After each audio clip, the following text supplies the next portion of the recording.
What's going on, folks? This is Filthy Rich. This is Ken Ma.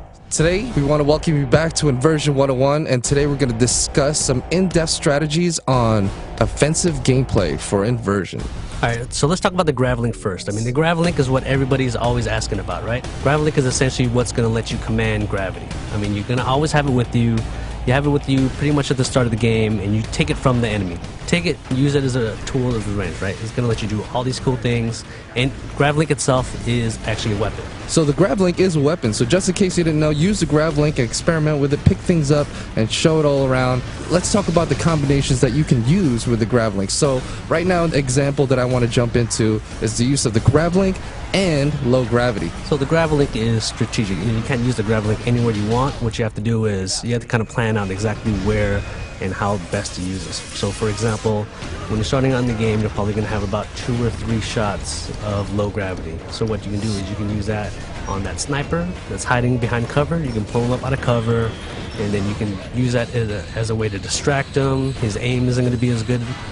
Later on, once you get a little bit better, obviously, you can put him up in the low gravity and then maybe grab an object out of the environment and throw it at him for a one-shot kill. That's a really, really cool thing. Now let's, we've touched a little bit up on low gravity. Let's fill them in on high. Like, what's a cool situational thing that I would be put in to want to opt out to use high gravity? So high gravity, what it's going to do is it's going to increase the weight, 3-4 times. Once you hit an enemy with it, you'll see him stuck to the ground. He's kind of struggling. You've got about 5 seconds to decide what you want to do with him at that point.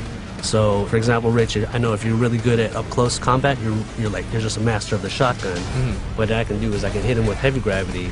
He'll be stuck to the ground, and I can just count on you to run up and take care of him.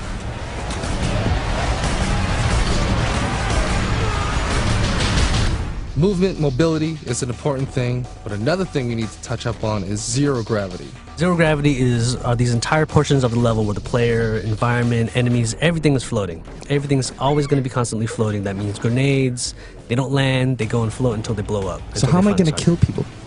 Easiest way, instead of trying to flank them, you can flank them normally, right? You can kind of bounce between objects with your Gravlink. Gravlink will actually pull you toward, almost like a grappling hook. It'll yank you towards an object. Once you start getting pulled toward this object, you can take out your shotgun, you can take out your sniper rifle, then you've got these cool mid-air battles where you're just kind of shooting at your enemy, and they'll be doing the same thing to you. So it's not uncommon to be darting back and forth and trying to line up that perfect shot, and it looks cool and it plays great. So the next thing that we're going to cover is vector shifts. So vector shifts are one of the coolest things in this game, playing on 2 different playing fields against the same type of opponent and having everything work as they normally would, but with both priorities, mine and yours, still functioning how it would normally, but I would just see you on the side of a wall and kill you. I mean, so if you see, vector shifts aren't just cosmetic. Everything has completely shifted. Enemies are going to be running at you from the side of the wall, as you can see.